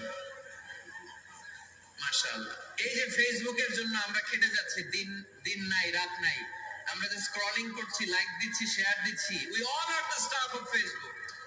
আমরা সবাই ফেসবুকের এমপ্লয়ি, কাজ করে যাচ্ছি। Just idea. এই আইডিয়া দেওয়ার কারণে কোটি কোটি বিলিয়ন ডলারের ওর মালিক বানায় দিছে কে? এজন্য নতুন নতুন আইডিয়ার দরকার আছে না নাই? আমাদের বাংলাদেশের ছেলেদের ভালো আইডিয়া আছে, তার প্রমাণ ওরা বানাইছে উবার, আমরা বানাইছি পাঠাও। আমরা বানাইছি কি? পাঠাওয়ে চড়ছেন কারা কারা দেখি? ওরে আল্লাহ, all are the smart guys. মাশাআল্লাহ, হাত নামান। পাঠাও তো উবারের চেয়ে আরো দুর্দান্ত আইডিয়া। প্রাইভেট কার যেতে পারে না জ্যামের মাঝখানে, কিন্তু পাঠাও হচ্ছে মোটরসাইকেল রাইড, চিপাচাপা দিয়ে চলে যায়। আছে না নাই? তো এরপরে নতুন কি আসবে, এই দায়িত্বটা তোমার। তোমার মাথা থেকে বের করতে হবে এই এন্টারপ্রেনারশিপ। নতুন করে উদ্যোগী হতে হবে। এই ভাইয়ের মতো বিলিয়নিয়ার হতে চাও, মিলিয়নিয়ার হতে চাও, you have to generate new ideas. নতুন নতুন আইডিয়াই তোমাকে হালাল পন্থায় বিলিয়নিয়ার বানাতে পারে, ঠিক কি না? আত-তাজির আস-সাদুক আল-আমিন মা'আন নাবিয়্যিন ওয়াস-সিদ্দীকিন ওয়াশ-শুহাদা'i ওয়াস-সালিহিন। আমানতদার, সত্যবাদী ব্যবসায়ী কিয়ামতের দিন নবীদের সাথে, শহীদদের সাথে, সিদ্দীকিনদের সাথে, সৎ কর্মশীল ব্যক্তিদের সাথে দাঁড়িয়ে যাবে। চিৎকার করে পড়েন সুবহানাল্লাহ। এজন্য নতুন নতুন যত আইডিয়া আছে এগুলো আমাদের মাথা থেকে বের করতে হবে, তাহলেই আমাদের ব্যবসায় বরকত দিবে কে? সম্মানিত সুধী, তাই বলছিলাম আমরা নিজের পায়ে দাঁড়াতে চাই, আমরা কিছু করে দেখাতে চাই, আমরা স্বাবলম্বী হতে চাই। পরিশ্রম করতে হবে, পরিশ্রমের কোনো বিকল্প নেই। there is no alternative way to struggle. Struggle তোমাকে করতেই হবে। কেউ তোমাকে তোমার জন্য স্পেস তৈরি করে দিবে না। এই পৃথিবীতে কেউ কাউকে জায়গা দেয় না, এই পৃথিবীতে এসে জায়গা করে নিতে হয়। চিৎকার দিয়ে বলো ঠিক কিনা? হুঙ্কার দিয়ে পৃথিবীবাসীকে জানিয়ে দিতে হয় আমি এসেছি। মায়ের পেট থেকে যখন আমরা বেরোই, আমরা কি বলি? ওয়াও ওয়াও বলে নিজের অস্তিত্বের জানান দেই যে আমি এসেছি, এই পৃথিবীতে আমি জায়গা করে নিতে এসেছি। Life is not a bed of roses. এই পৃথিবী ফুলের বিছানো সজ্জা নয়। এখানে কষ্ট করতে হবে, পরিশ্রম করতে হবে, ঘাম ঝরাতে হবে। পরিশ্রমের ঘামে যে লোনা পানি থাকে, ওই লোনা পানিতে জন্ম নেয় সফলতার বীজ। এজন্য পরিশ্রম করতে হবে। সব নবীরা পরিশ্রমী ছিলেন, সব নবীরা কাজ করেছেন। সূরা জুমার এই 10 নম্বর আয়াতে আল্লাহ তাআলা আমাদেরকে মোটিভেট করে শিখাতে চেয়েছেন যে স্বাবলম্বী হও, নিজের পায়ে দাঁড়াও, কাজের সময় কাজ, নামাজের সময় নামাজ। আজকে এই স্লোগানটা এই মাহফিলের শুরুতে, মাঝখানে, শেষে বারবার বলে আমরা মুখস্থ করে নিয়ে যাব। কাজের সময়, সবাই বলেন নাই তো? সবাই বললে তো এই প্যান্ডেল কাঁপতে শুরু করবে। কাজের সময় এইভাবে আওয়াজ করতে হবে, পারা যাবে? নামাজের সময়, কাজের সময়, নামাজের সময়, সিনেমা দেখার সময় দেখা যাবে না? কাজের সময়, নামাজের সময়, এটা মনে থাকবে? মুখস্থ করা যাবে তো? আল্লাহ রাব্বুল ইজ্জা সূরাতুল জুমার আয়াতে মূলত আমাদেরকে এই মেসেজটাই দিতে চেয়েছেন। কাজের সময় কাজ, নামাজের সময়। فَإِذَا قُضِيَتِ الصَّلَاةُ فَانتَشِرُوا فِي الْأَرْضِ وَابْتَغُوا مِنْ فَضْلِ اللَّهِ وَاذْكُرُوا اللَّهَ كَثِيرًا لَعَلَّكُمْ تُفْلِحُونَ। সুবহানাল্লাহ। আল্লাহ বললেন যখন তোমাদের নামাজ শেষ হয়ে যায়, ফাইদা কুদিয়াতিস সালাত, যখন সালাত শেষ হয়ে যায়, ফান্তাশিরু ফিল আরদি, জমিনে ছড়িয়ে পড়ো। ওয়াবতাগু মিন ফাদলিল্লাহ, আল্লাহর দেয়া ফজল তালাশ করো, রিজিক তালাশ করো। ওয়াযকুরুল্লাহা কাসীরান, আল্লাহর জিকির বেশি বেশি করো। লাআল্লাকুম তুফলিহুন, তোমাদেরকে সফল বানায়া দিবে কে? সিস্টেমটা খেয়াল করেন। ফাইদা কুদিয়াতিস সালাহ, যখন সালাত শেষ, ফান্তাশিরু ফিল আরদ, when you are done with your salah, spread out to your workplace, তোমার কাজের জায়গায় চলে যাও। নাকি মসজিদে বসে থাকবেন? নামাজ শেষে কি করতে হবে? কাজের জায়গায় চলে যেতে হবে। এটা ইসলামের নিয়ম, এটা বিশ্বনবীর সুন্নাহ, এটা আল্লাহর দেয়া পদ্ধতি। ফাইদা কুদিয়াতিস সালাতু, যখন সালাত শেষ হয়ে যাবে, ফান্তাশিরু ফিল আরদ, জমিনে ছড়িয়ে পড়ো। ওয়াবতাগু মিন ফাদলিল্লাহ, আল্লাহর রিজিক তালাশ করো। জমিনের মধ্যে আল্লাহর ফাদাল আছে, রিজিক আছে, এই রিজিক গুলো তালাশ করো। মসজিদে বসে থাকলে এই ফদল বা রিজিক কি পাওয়া যাবে? যাবে না। মসজিদে ঢুকলে রহমত পাওয়া যায়।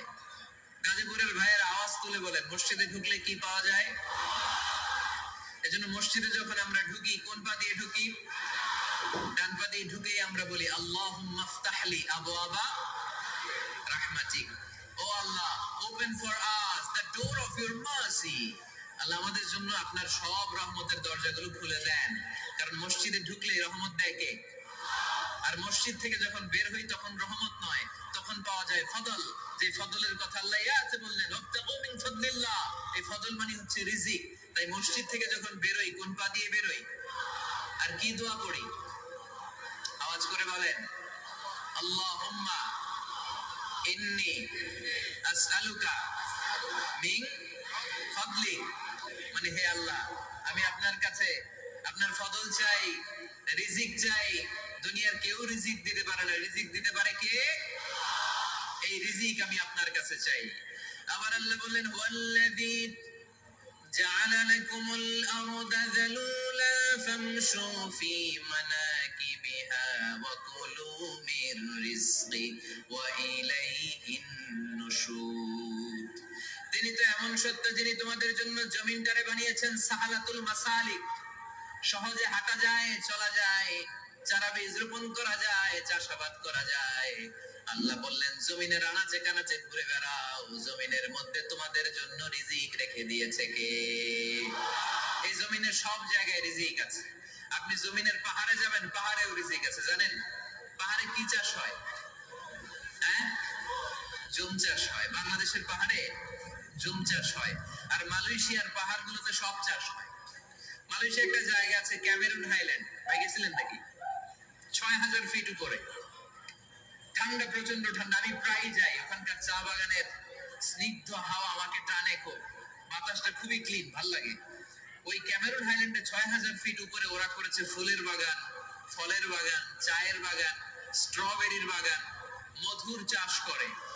আর এই ৬,০০০ ফিট উপরে এই ভেজিটেবলস আইটেম গুলো দিয়ে তারা পুরো মালয়েশিয়ার খাদ্যদ্রব্যের যত সংকট, সব সংকট তারা দূরীভূত করেছে। সুবহানাল্লাহ পড়েন। তো ওনারা পাহাড়ের উপর চাষ করে, আর আমরা সমতল জায়গায় চাষ করতে চাই না। চাষাবাদ করতে আমাদের লজ্জা লাগে। কি লাগে? যুবক ভাইয়েরা, কাজে কোনো লজ্জা নেই। কাজে কি নেই? পরিশ্রমে লজ্জা নেই। লজ্জা হচ্ছে অলসতায়, লজ্জা হচ্ছে অকর্মণ্যতায়। আমরা কাজ করে খেতে চাই, পরিশ্রম করে খেতে চাই। রাজি আছো সবাই? এখন অনেকে রুফ গার্ডেনিং করে। রুফ গার্ডেনিং মানে ছাদের, বাসার ছাদের উপরে কি সুন্দর পেঁপে গাছ, আম গাছ। আমি নিজে দেখেছি, নিজেরা খায়, আশেপাশের প্রতিবেশীদের সবাইকে দেয়, বাজারে বিক্রিও করে। নিউ আইডিয়া, রুফ গার্ডেনিং করো। তারপরে একসাথে হাঁসের চাষ হয়, পানিতে হাঁসগুলো ভেসে বেড়ায়, আর নিচে মাছের চাষ হয়। এরকম অনেক যুবক আছে যারা এগুলো করে করে স্বাবলম্বী হয়েছে। আমরা এগুলো করতে চাই না, আমাদের লজ্জা লাগে। আমাদের হোটেলের মেসিয়ারি করতে লজ্জা লাগে, ছোট্ট ফুচকার দোকান দিতে আমাদের লজ্জা লাগে। কিন্তু বিশ্বনবীর ছাগল চড়াতে কোনো লজ্জা লাগতো না। কাজে কোনো লজ্জা আছে? লজ্জা কিসে দেয়? অলসতায়। আওয়াজ করে বলো, লজ্জা কিসে? অলসতা করা যাবে না। অলসতাকে আজকের প্রোগ্রাম থেকে আমরা না বলে দিব। আমরা অলসতাকে বলে দিব নো। অলসতাকে আমরা কি বলবো? নো। আমরা অলস হতে চাই না, আমরা খেতে খেতে চাই, ঘাম ঝরাতে চাই, পরিশ্রমের ঘামের লোনা পানিতে জন্ম নেয় সফলতার বীজ। আমরা সফল হতে চাই, ঠিক কিনা? এজন্য অলসতা করা যাবে না, কাজ করতে হবে। আল্লাহ রাসূল সাল্লাল্লাহু আলাইহি ওয়াসাল্লাম এবং সাহাবারা আমাদেরকে কাজের প্রতি উৎসাহিত করেছেন। সাইয়েদনা ওমর ফারুক রাদিয়াল্লাহু তাআলা আনহু, নাম শুনেছেন? কত নাম্বার খলিফা? সবাই বলেন। 1 নাম্বার খলিফার নাম কি? 2 নাম্বার খলিফার নাম? 3 নাম্বার? 4 নাম্বার? রিদওয়ানুল্লাহি তাআলা আলাইহিম আজমাইন। ওমর ফারুক সাধারণ কোন সাহাবী ছিলেন না, তিনি এমন সাহাবী ছিলেন, বিশ্বনবী সাল্লাল্লাহু আলাইহি ওয়াসাল্লাম বলেছেন আমার পরে কোনো নবীও নাই, রাসূলও নাই, তবে আমার পরে যদি কেউ নবী হতো আমার ওমর নবী হয়ে যেত। বিশ্বনবী বলছেন লা নবী নাই, রাসূল নাই, লাউ কানা বাদি নবিয়্যুন লাকানা উমর। তবে আমার পরে যদি নবী হওয়ার কোয়ালিটি আমার কোন সাহাবীর মধ্যে থেকে থাকে, আমার ওমরের মধ্যে সেই কোয়ালিটি আছে। প্রভু তুমি বলেছো রাসূল দেবে না, বলনি দেবে না ওমর, বলনি দেবে না হামজা তারি, খালিদ বিজয় সমর। প্রভু তুমি বলেছো রাসূল দেবে না, বলনি দেবে না ওমর, বলনি দেবে না হামজা তারি, খালিদ বিজয় সমর। প্রভু তুমি বলেছো রাসূল দেবে না। সুবহানাল্লাহ পড়েন। ওমর ফারুক রাদিয়াল্লাহু তাআলা আনহু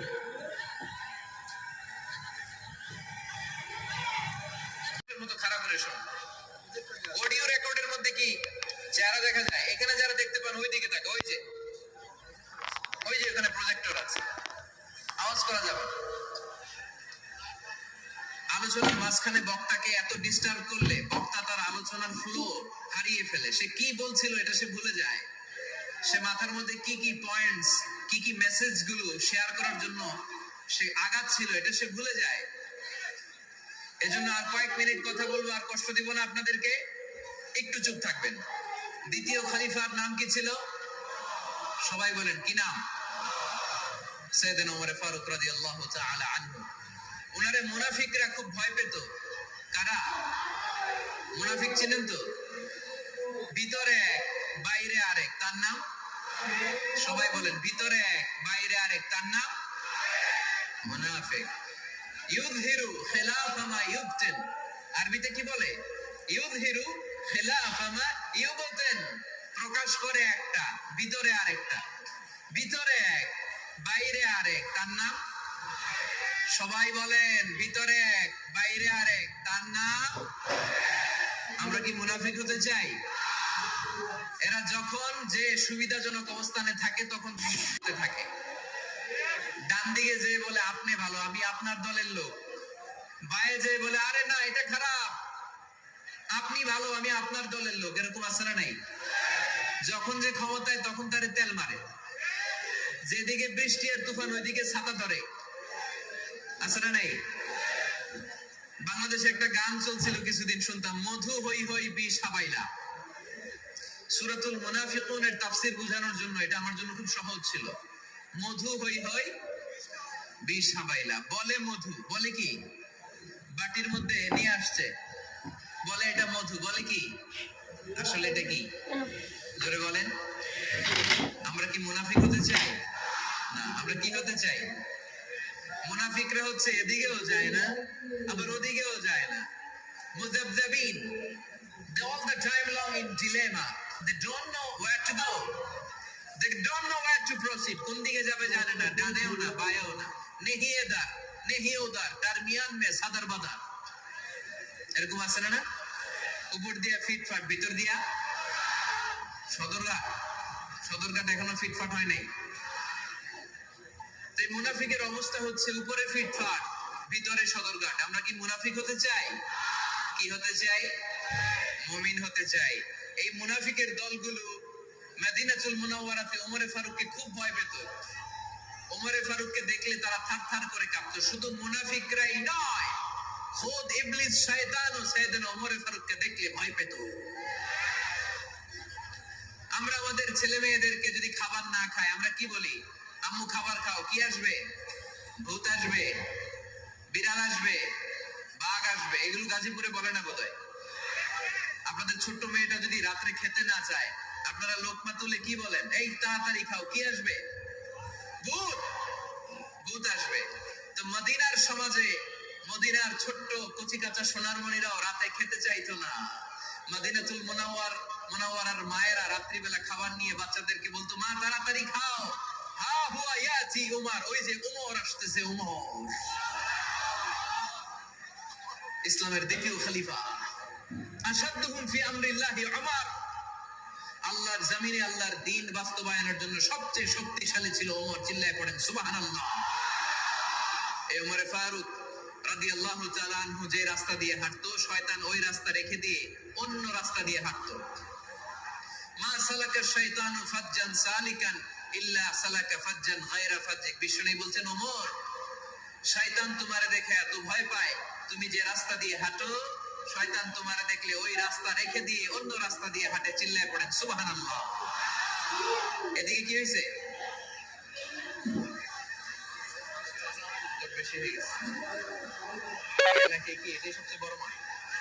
এর চেয়ে বড় মাঠ আর নাই। কি হয়েছে ওইখানে? কি হয়েছে? ধাক্কা আসছে, ধাক্কা। বসেন না, একটু বসেন না।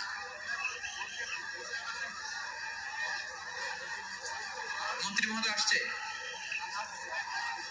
মন্ত্রী মহোদয় আসতেছে উনি? মাশাআল্লাহ। উনি তো কষ্ট হয়ে যাবে, তো আসবে কিভাবে? এদিক থেকে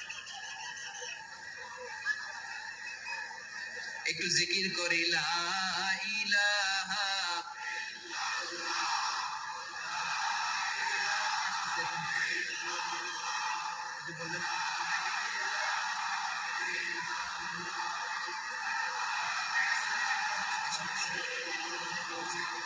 লা ইলাহা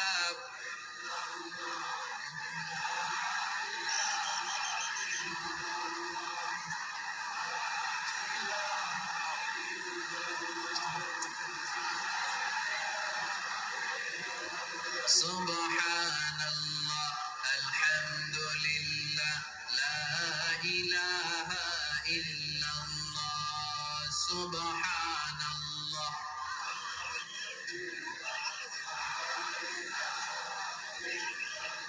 আল্লাহ নামের জিকির করবে যারা, আল্লাহর কাছে প্রিয় তারা। আল্লাহর কাছে প্রিয় যারা, জান্নাতে প্রবেশ করবে তারা। জোরে লা ইলাহা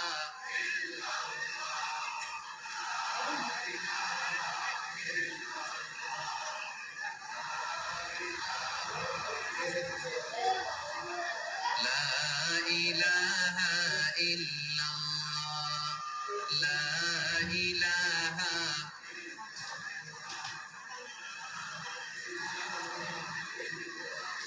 লা ইলাহা ইল্লাল্লাহ মুহাম্মাদুর রাসূলুল্লাহ সাল্লাল্লাহু আলাইহি ওয়াসাল্লাম। সাইয়েদনা ওমর ফারুক মসজিদে নববীর ইমাম। মসজিদে নববীর কি ইমাম? আপনারা শুনতেছেন? এই ছেলেরা বসে যাও, বসে যাও, বসে যাও, বসে যাও। সাইয়েদনা ওমর ফারুক মসজিদে নববীর ইমাম। এদিকে তাকান, আমার দিকে তাকান, আমার দিকে তাকান। উনি প্রত্যেক নামাজের ইমামতি করতে আসতেন মসজিদে নববীতে। জোহরের নামাজে ইমামতি করলেন। ইমামতি করে দেখলেন নামাজ শেষ, সবাই বের হয়ে চলে যায়। এটাই ইসলামের নিয়ম, ঠিক কিনা? ফাইদা কুদিয়াতিস সালাতু ফান্তাশিরু ফিল আরদ ওয়াবতাগু মিন ফাদলিল্লাহ। নামাজের সময় খায় ফেলাইছি, নামাজের সময়, কাজের সময়, নামাজের সময়, কাজের সময়। ফাইদা কুদিয়াতিস সালাত, যখন নামাজ শেষ হয়, ফান্তাশিরু ফিল আরদ, জমিনে ছড়িয়ে পড়ো। এটা ইসলামের আইন। তার মানে আল্লাহ বুঝাতে চাইলেন নামাজের সময় মসজিদে চলে যাও, নামাজ যখন শেষ হয়ে যাবে, শিক্ষক চলে যাবে স্কুলে, কৃষক চলে যাবে ফসল খেতে, মেম্বার অফ দা পার্লামেন্ট চলে যাবে সংসদ ভবনে, ব্যবসায়ীরা চলে যাবে শপিং মলে, ঠিক কি না? কাজে চলে যাও। ওমরে ফারুক নামাজের ইমামতি করিয়ে নামাজ শেষ করলেন, সবাই চলে গেল। ইয়ামান দেশ থেকে আসা কিছু লোক গোল হয়ে বসে আছে, জিকির আজকার করে, ইবাদত করে, এরা যায় না। এরা কি করে না? যায় না। আসরের নামাজে সাইয়েদনা ওমর ফারুক রাদিয়াল্লাহু তাআলা আনহু নামাজের ইমামতি করলেন, নামাজ শেষ, সবাই চলে যায়, এরা যায় না। মাগরিবের নামাজের পরেও এরা যায় না, এশার সালাতের পরেও এরা যায় না। এশার পর উনি ধরলেন, মা বালাকুম মা খাতবুকুম, হোয়াটস রং উইথ ইউ ম্যান, তোমাদের কি সমস্যা? জোহর, আসর, মাগরিব, এশা প্রত্যেক সালাতের পরে সবাই যার যার কাজে চলে যায়, তোমরা যে যাও না, বাড়ি কই? বলে ইয়ামান। তো বসে থাকো কেন?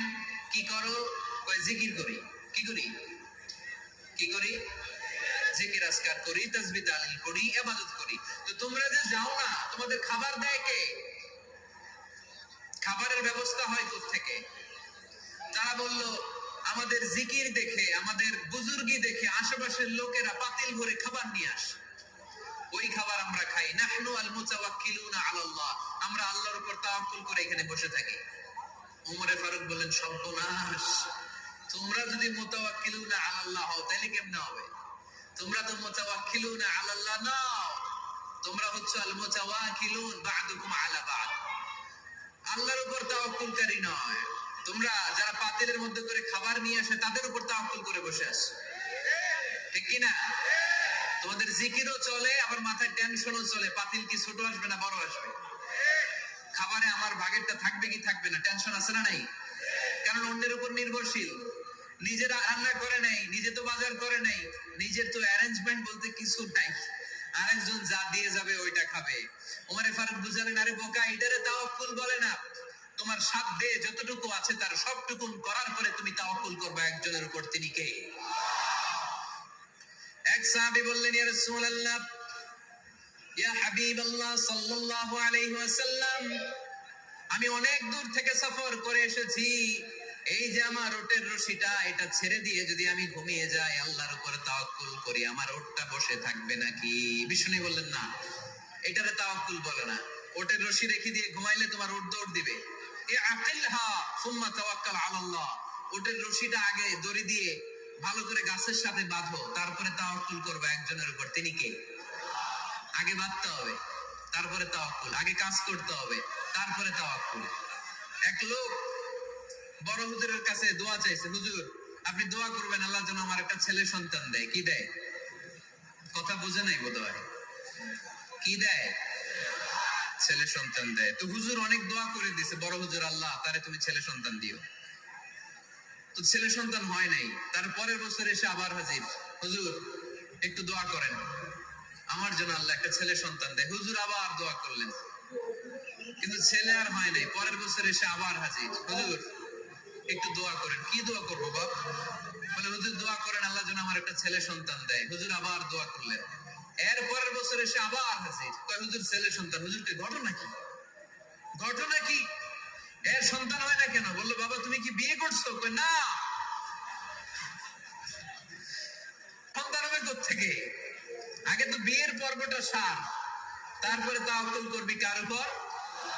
বিষ্ণু বললেন, তা মুতু খেমাসান তারুহু বিতানান, পাখিগুলোর মতো যদি সকালবেলা তাওয়াক্কুল করে বের হয়ে যাও, প্রতিটা পাখি, আপনাদের গাজীপুর এলাকায় পাখির, হ্যাঁ কি পাখি? সব আছে। তো এই পাখিগুলো এই গাজীপুরের বিভিন্ন গাছপালার উপরে যে নিট বানিয়েছে বাসা, দেখবেন সকাল বেলায় এই পাখিগুলো আল্লাহর উপর তাওয়াক্কুল করে বের হয়ে যায়। এই পাখিগুলো জানে কোন জায়গায় ওর রিজিক আছে।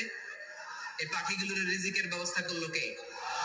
সারাদিন শেষে পাখিগুলো আবার ওদর পূর্তি করে পাখিগুলোরে নিড়ে ফিরিয়ে দেয় কে? জানে না কোথায় খাবার আছে। আমাদের ফ্রিজ আছে, ফ্রিজ, ডিপ ফ্রিজ, 7 দিনের বাজার করে ডিপ ফ্রিজের মধ্যে খাবার রেখে দেই। পাখিদের ডিপ ফ্রিজ আছে নাকি? আমাদের টাকা বেশি ঘরের মধ্যে হয়ে গেলে ব্যাংকের মধ্যে অ্যাকাউন্টে ফেলে দিয়ে আসি। পাখিদের কোনো ব্যাংক অ্যাকাউন্ট আছে নাকি? তারুহু তাবদু খিমাসান তারুহু বিতানান। সকালবেলা পাখিগুলো কিচির মিচির আল্লাহর জিকির করে বের হয়ে যায়। বিকেলবেলা প্রতিটা পাখির পেটে খাবার দিয়ে আবার ফিরিয়ে দেয় কে? এটার নাম তাওয়াক্কুল। ওমরে ফারুক বললেন, তোমরা যা করছো এটা তাওয়াক্কুল নয়। নামাজের পরে বের হয়ে যাবা, আল্লাহর জমিন যে আবাদ করবা, কৃষি কাজ করবা, ব্যবসা করবা, বাণিজ্য করবা, চাকরি করবা, আবার নামাজের সময় ঘরে আসবা। এর মাধ্যমে তোমার ঘরে যে হালাল রিজিকের ব্যবস্থা আল্লাহ করে দিবে, এটার নাম হলো তাওয়াক্কুল। পড়েন সুবহানাল্লাহ। গোটা জমিনটা আমাদের, গোটা জমিন আমাদের জন্য আল্লাহ দিয়েছেন। যেখানে যাবেন রিজিকের ব্যবস্থা আছে না নাই? আপনাদেরকে শোনাইছি না যে বাংলাদেশের পাহাড়ে কি চাষ হয়? ওখানে জুম রেখেছে আল্লাহ। মালয়েশিয়ার ক্যামেরন হাইল্যান্ডে আল্লাহ ফলের বাগান, ফুলের বাগান রেখেছে। আবার আপনি সাগরের মধ্যে নামলে রিজিক আছে না নাই? কি আছে? মাছ। সুবহানাল্লাহ কইবেন না? ওয়ালাকাদ কাররামনা বানি আদম ফাহামালনাহুম ফিল বাররি ওয়াল বাহরি ওয়া রাযাকনাহুম মিনাত তাইয়্যিবাত। রব্বুল আলামিন বলেন, আমি পুরো বনি আদমকে সম্মানিত করেছি। জলে স্থলে সব জায়গায় মানব জাতিকে বিচরণের সুযোগ করে দিয়েছি। আর মানুষের জন্য আমি আল্লাহ হালাল রিজিকের ব্যবস্থা করেছি। সুবহানাল্লাহ পড়েন। হালাল রিজিকের ব্যবস্থা আল্লাহ করেছেন। এই জন্য everyone should be energetic, everyone should be active. আমাদেরকে অ্যাক্টিভ হতে হবে, এনার্জেটিক হতে হবে। শ্রম করে করে, কষ্ট করে করে আমাদেরকে আগাতে হবে। স্রষ্টা আমাদেরকে একটা যুদ্ধে ঠেলে দিয়েছেন, সংগ্রাম করে করে আমাদেরকে বেঁচে থাকতে হয়, ঠিক কিনা? এই জমিনে যখন আমরা এসেছি তখনই আমি সংগ্রাম করেছি। বিশ্বাস করেন, একজন স্বামীর এক ফোঁটা বীর্যের মধ্যে যদি 20 কোটি শুক্রাণু না থাকে, কয় কোটি? আরো জোরে।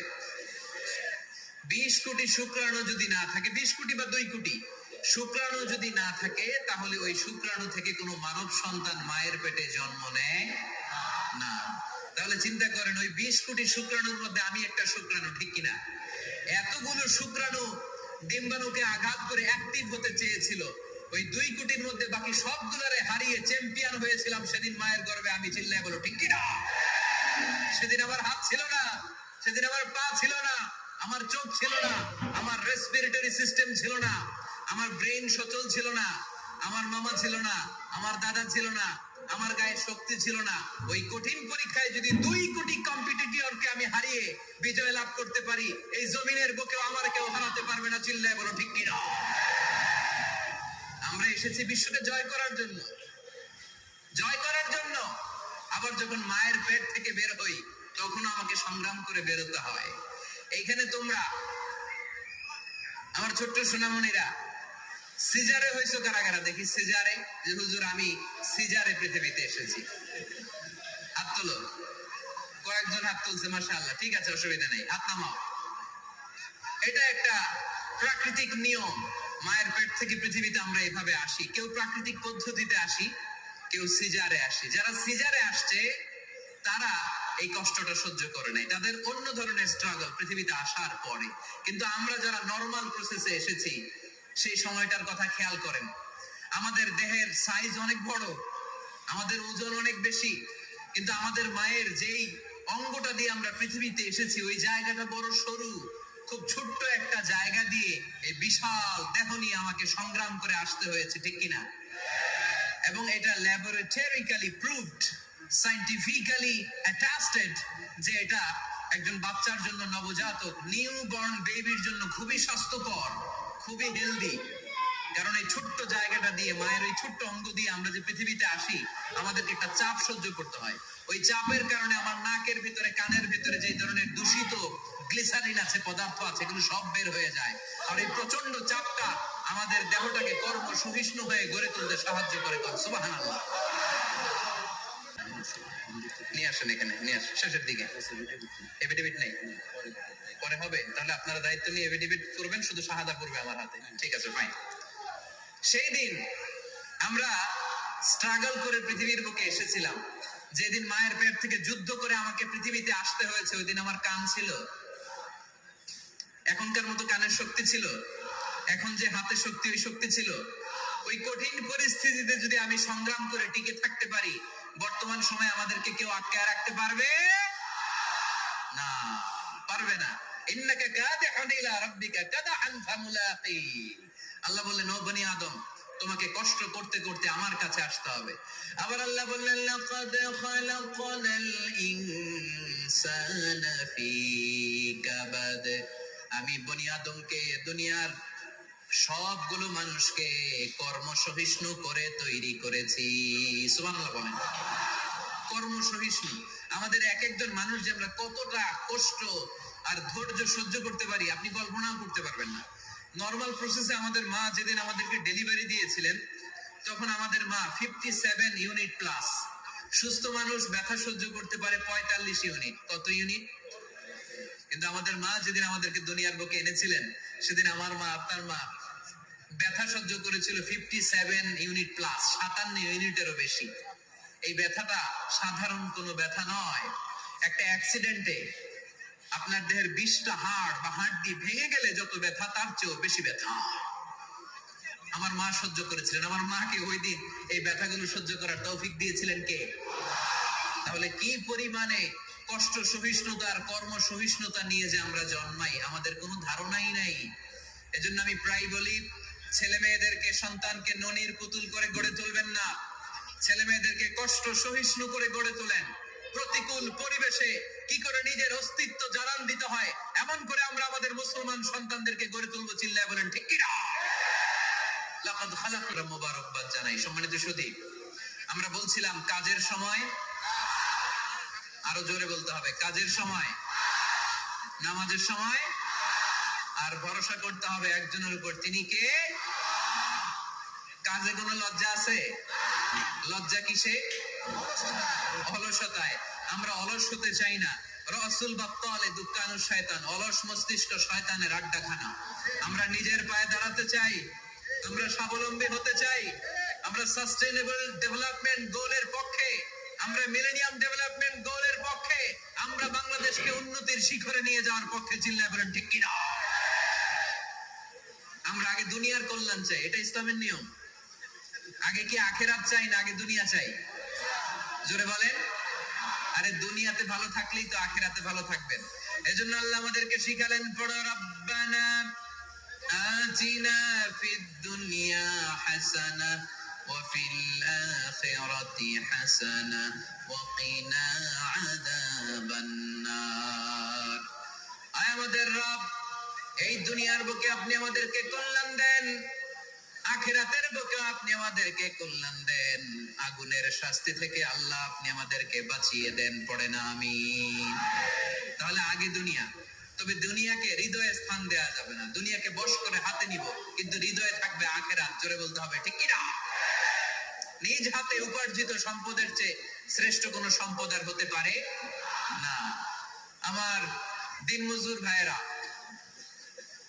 কুলি মজুর ভাইয়েরা, রিকশাওয়ালা ভাইয়েরা, ফ্যাক্ট, তাদের উপার্জন হালাল। আপনাদের এক পা এমনি জান্নাতে ঢুকে আছে। এখন শুধু এক পা ঢুকাইলে চলবে? পা কয়টা? আরেকটা ঢুকানোর দরকার আছে না নেই? আপনাদের উপার্জন হালাল, আপনারা 5 ওয়াক্ত সালাত পড়বেন, মানুষের হক নষ্ট করবেন না, আব্বা আম্মার দোয়া নিবেন, দ্বিতীয় পাটাও জান্নাতে ঢুকায় দিবে কে? মা আকালা আহাদুন তুআমান কাত্তু খায়রুম মিন আইয়াকুলা মিন আমালি ইয়াদিহি। নিজের হাতে উপার্জিত সম্পদের চেয়ে, খাবারের চেয়ে শ্রেষ্ঠ সম্পদ আর হতে পারে? আমার রিকশাওয়ালা ভাই, তার উপার্জন হালাল না হারাম? আমার কুলি মজুর ভাই, উপার্জন হালাল না হারাম? মাথার ঘাম পায়ে ফেলে ফ্যাক্টরি ওয়ার্কাররা যে বেতনটা পায়, এটা হালাল না হারাম? তাদের দোয়াকে কবুল করে নিবে কে? এজন্য যুবক ভাইরা, নেভার আন্ডারএস্টিমেট এনি জব। কোন জবকে, কোন চাকরিকে ছোট করে দেখার সুযোগ নাই। কারণ আমার উপার্জন হালাল হলে ওই হালাল উপার্জনে বরকত দিবে কে? whether it's the small or big, you don't care. এটা তোমার কেয়ার করার দরকার নাই। চাকরি পেলেই একটা ঢুকে যাবা, চাকরি পেলেই ঢুকে যাবা। কারণ আমাদের চাকরির বাজার মন্দা। আমাদের বাংলাদেশ, ভারতে কোন একটা চাকরির জন্য চেয়েছে 8 পাস, ওইখানে অ্যাপ্লাই করে ডক্টরেট ডিগ্রি দাঁড়িয়ে আছে না নাই? এত কষ্ট করে চাকরি পাওয়া পৃথিবীর কোথাও লাগে না, কারণ আমাদের পপুলেশন বেশি। তাই চাকরির জন্য আমাদের বসে থাকা লাগবে না, আমাদেরকে উদ্যোক্তা হতে হবে, আমাদের এন্টারপ্রেনার হতে হবে। শুরুতে যেটা বলেছিলাম, আমাদের আইডিয়াকে কাজে লাগাতে হবে, ঠিক কিনা? আর যাই করব আমরা ভালোভাবে করব। ভালোভাবে করলে ওই কাজে বরকত দেয় কে? ভালোভাবে করার জন্য আল্লাহ তাআলা সূরাতুল মুলকে আমাদেরকে গাইডলাইন দিয়েছেন। রব্বুল আলামিন বলেন, আল্লাযী খালাকাল মাউতা ওয়াল হায়াতা লিয়াবলুয়াকুম আইয়ুকুম আহসানু আমালা। তিনি এমন সত্য, যিনি তোমাদের তৈরি করেছেন, জীবন আর মৃত্যুকে তৈরি করেছেন এই জিনিসটা পরীক্ষা করবার জন্য, তোমাদের মধ্য থেকে কে ভালোভাবে কাজ করে। সুবহানাল্লাহ। কে বেশি আমল করে, আল্লাহ এটা বলছে, নাকি কে ভালো আমল করে? কথা কি বুঝতেছেন? যদি বেশি আমল করার কথা আল্লাহ বলতো, তাহলে এই আয়াতটা হতো লিয়াবলুয়াকুম আইয়ুকুম আকসারু আমালা। কিন্তু আল্লাহ কি এই আয়াতে আকসারু আমালা বলেছে? আলেম যারা আছেন তারা আমার সাথে সাথে বলেন, আল্লাহ কি আকসারু আমালা বলেছে? আল্লাহ কি বলেছে? লিয়াবলুয়াকুম আইয়ুকুম আহসানু আমালা, কে ভালো করে কাজ করে। With professionalism. আপনি যেটাই করেন না কেন, আপনাকে প্রফেশনালিজমের সাথে করতে হবে, তাহলে ওই কাজে বরকত দিবে কে? ছোট হোক বড় হোক, এটা কোনো সমস্যা? যাই করি না কেন কিভাবে করব? ভালোভাবে। আওয়াজ করে বলেন, কিভাবে করব? যে কোনো কাজ করো না ভাই, যে কোনো কাজ করো, তা যেন হয় সবার চেয়ে সবচেয়ে সুন্দর। যে কোনো কাজ করো না ভাই, যে কোনো কাজ করো, তা যেন হয় সবার চেয়ে সবচেয়ে সুন্দর। হোক না সেটা পড়া লেখা, রঙের ভাষায় ছবি আঁকা, হোক না সেটা পড়া লেখা, রঙের ভাষায় ছবি আঁকা, হোক না সেটা সামান্য কাজ কিংবা মহত্তর, তা যেন হয় সবার চেয়ে সবচেয়ে সুন্দর। যে কোনো কাজ করো না ভাই, যে কোনো কাজ করো, তা যেন হয় সবার চেয়ে সবচেয়ে সুন্দর। চিৎকার করে বলতে হবে, ঠিক কিনা? যাই করি না কেন সেটা যেন সবচেয়ে সুন্দর হয়। You have to make the best out of you. You have to try your level best. তোমার সাধ্যের যতটুকু আছে তার সবটুকু করতে হবে। বাকি বরকত আর কল্যাণ আমাদেরকে দান করবে কে? বিষ্ণু ইসলাম কখনো অলসতাকে উৎসাহিত করেন নাই, ভিক্ষাবৃত্তিকে উৎসাহিত করেন নাই, তিনি পরিশ্রমকে এপ্রিশিয়েট করেছেন। এক সাহাবী রাদিয়াল্লাহু তাআলা আনহু এসে বললেন, ইয়া রাসূলুল্লাহ, আমাকে কিছু দান করেন। আ'তিনি শাইআন। বিষ্ণু বললেন, তুমি ভিক্ষা করো, তোমার ঘরে কিছু নাই? সাহাবী বললেন, লা ইয়া রাসূলুল্লাহ, কিছু নাই। বিষ্ণু ইসলাম আবার প্রশ্ন করলেন, কিছুই নাই? সে বললেন, হ্যাঁ আছে। কি আছে? একটা জামা আছে, জামা, আর আছে একটা পানি খাওয়ার জগ। দুইটা জিনিস আছে, একটা কি আরেকটা পানি খাওয়ার জগ। বিষ্ণু বললেন, দুইটা নিয়ে আস। সাহাবী রাদিয়াল্লাহু তাআলা আনহু জামার জগ নিয়ে এসে বিষ্ণু ইসলামের হাতে দিলেন। বিষ্ণুনবী জামার জগটা ধরে বললেন, মাইয়াশতারি হাদাইন, কে আছো আমার সাহাবীদের মধ্যে এই দুইটা জিনিস কিনতে চাও? এক সাহাবী দাঁড়িয়ে বললেন, ইয়া রাসূলুল্লাহ, ইয়া হাবিবাল্লাহ, আনা আশতারি, এই দুইটা জিনিস, একটা জামা, একটা পানি খাওয়ার জগ, আমি 1 দিরহাম দিয়ে কিনে নিতে চাই। পড়েন সুবহানাল্লাহ। বিশ্বনবী বললেন, 1 দিরহাম তো কম হয়ে যায়, 1 দিরহামের চেয়ে বেশি দিয়ে কেনার মতো যদি কেউ থাকে একটু হাত তোলো। মাইয়াজিদু আলা যালিক, এর চেয়ে বেশি দাম দিয়ে কেনার মতো কেউ আছে নাকি? আরেক সাহাবী হাত তুলে বললেন, ইয়া রাসূলুল্লাহ, ইয়া হাবিবাল্লাহ, আশতারিহিমা বিদিরহামাইন, আমি 1 দিরহাম নয়, আপনার সম্মানে 2 দিরহাম দিয়ে জিনিসগুলো কিনে নিতে চাই। 2 দিরহাম। বিষ্ণু বললেন, ওকে ফাইন, ডান, 2 দিরহামে বিক্রি হয়ে যাবে। দিয়ে দেয়া হলো। 2 দিরহাম নিয়ে বিষ্ণু ইসলাম ওই আগন্তুক ভিক্ষুক সাহাবীর হাতে দিয়ে বললেন, যাও, 1 দিরহাম দিয়ে তোমার পরিবার পরিজনদের জন্য খাবার কিনে নিয়ে যাও, আর 1 দিরহাম দিয়ে একটা কুঠার কিনে নিয়ে আসো। কি কিনে নিয়ে আসো? সবাই বলেন। কুঠার চিনেন আপনারা? কুঠার দিয়ে কি করে? গাছ কাটে। ওই সাহাবী আরেক দিরহাম দিয়ে একটা কুঠার কিনে নিয়ে আসলেন। বিশ্বনবী সাল্লাল্লাহু আলাইহি ওয়াসাল্লাম নিজ হাতে ওই কুঠারের একটা হাতল লাগাই দিলেন। সুবহানাল্লাহ পড়তে পারলেন না মজা করে? হাতল ছাড়া কুঠার ধরা যায়? ধরা যায় না। বিশ্বনবী কাঠের একটা হাতল লাগাই দিলেন। এই হাতলটা দিয়ে বিশ্বনবী বললেন, try to imagine the attitude of the last messenger Muhammad sallallahu. He changed the world for the better and made us better creature. তার নাম কি?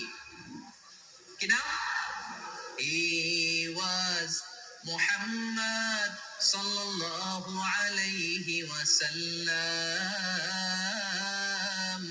Muhammad, mercy upon mankind, teacher of all mankind, Abul Qasim, Ya Habibi, Ya Muhammad, Ya Shafi'i, Ya Muhammad, خير خلق الله محمد, يا مصطفى يا إمام المرسلين, يا مصطفى يا شفيع العالمين. পড়েন সবাই, يا مصطفى يا إمام المرسلين, يا مصطفى يا شفيع العالمين. He taught us to be just and kind and to feed the poor and hungry, help the wafer and the orphan child, and to not be cruel and miserly. His speech was soft and gentle, like a mother stroking her child. His mercy and compassion were most radiant when his smile was Muhammad sallallahu alayhi wa sallam. Muhammad, mercy upon mankind, teacher of all mankind, Abul Qasim, Ya Habibi, Ya Muhammad, Ya Shafi'i, Ya Muhammad, خير خلق الله محمد. পড়েন সবাই, يا مصطفى يا إمام المرسلين, يا مصطفى يا شفيع العالمين, يا مصطفى يا إمام المرسلين, يا مصطفى يا شفيع العالمين محمد. سبحان الله পড়েন. He was Muhammad sallallahu alayhi wa sallam.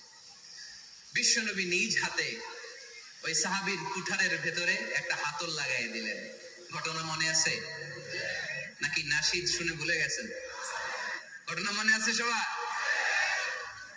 তিনি হাতল লাগাই দিলেন আর বললেন, যাও, গায়ে শক্তি আছে, তাগড়া যুবক, এই কুঠার নিয়ে জঙ্গলে যাও, জঙ্গলে যে কাঠ কাটো, লাকড়ি বানাও, বাজারে যে বিক্রি করো। লা ইয়াহতাতিবা আহাদুকুম মাতান ফি দারি খায়রুম মিন আই ইয়াসআলা আহাদান ফায়ু'তিহু আও ইয়ামনাহু। যাদের গায়ে জোর আছে, শক্তি আছে, পরিশ্রম করে লাকড়ির বোঝা পিঠে নিয়ে বাজারে বিক্রি করা অনেক ভালো কারো কাছে হাত পাতার চেয়ে। কারণ তুমি হাত পাতলে লোকজন তোমারে দিতেও পারে, নাও দিতে পারে, কিন্তু পরিশ্রম কখনো বৃথা যায় না। What is the moral of the story? রাসূল সাল্লাল্লাহু আলাইহি ওয়াসাল্লামের প্রফেটিক স্টোরি থেকে আমাদের শিক্ষা কি? বিশ্বনবী বললেন, যাও, লা উরিদু আন আরাকা 15 আইয়াম, সামনের 15 দিন আমি যেন আমার চোখ দিয়ে তোমারে আমার আশেপাশে ঘুরঘুর করতে না দেখি।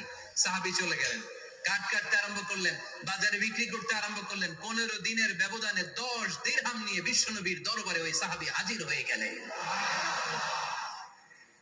10 দিরহাম নিয়ে হাজির হয়ে গেলেন। এসে বলেন, ইয়া রাসূলুল্লাহ, ইয়া হাবিবাল্লাহ, আমি আর দরিদ্র নাই, আমি আর ভিক্ষা করি না, আমি নিজের পায়ে দাঁড়িয়েছি, আমি স্বাবলম্বী হয়েছি, আমি অন্যান্য খেটে খাওয়া মানুষের মতো এখন উপার্জন করে আমার ফ্যামিলির চাহিদা মিটাই। পড়েন সুবহানাল্লাহ। What is the moral of the story? এই প্রফেটিক স্টোরি থেকে আমাদের জন্য শিক্ষা হচ্ছে, বিষ্ণু ইসা ইসলাম চাইলেই ওই 2 দিরহাম দিয়ে বলতে পারতেন, যাও, এটা দিয়ে খাবার কিনে খাও। দুপুরবেলা খাইতো, রাত্রেবেলায় আবার যাকাতের লাইন ধরতো। কথা কম। তার মানে বিষ্ণু ইসা ইসলাম কাজের প্রতি উৎসাহিত করেছেন। 2 নম্বর লেসন বা শিক্ষা হচ্ছে, বিশ্বনবী সাল্লাল্লাহু আলাইহি ওয়াসাল্লাম পার্মানেন্ট সলিউশন করে দিয়েছেন, স্থায়ী সমাধান। ঠিক কি না? আমরা প্রায় জাকাতের শাড়ি দেই, লুঙ্গি দেই, আছে না নাই? আলহামদুলিল্লাহ আপনাদের গাজীপুরে বোধহয় এগুলো নাইটাই, এখানে নাই, আছে? যদি থেকে থাকে এই ট্র্যাডিশন আপনারা বন্ধ করবেন। জাকাতের শাড়ি বলতে কোনো শাড়ি নাই, জাকাতের লুঙ্গি বলতে কোনো লুঙ্গি নাই। কারণ জাকাতের শাড়ি আর জাকাতের লুঙ্গি যদি আপনি বিতরণ করেন আর সামান্য সয়াবিন তেল আর চাল ডাল যদি আপনি প্যাকেট করে দিয়ে দেন, তাহলে 1 মাস পরে আবার যে সে আরেক জায়গায় জাকাতের লাইনে দাঁড় হয়ে যাবে। চিল্লা এখন ঠিক কিনা? এজন্য আপনাকে পার্মানেন্ট সলিউশনের ব্যবস্থা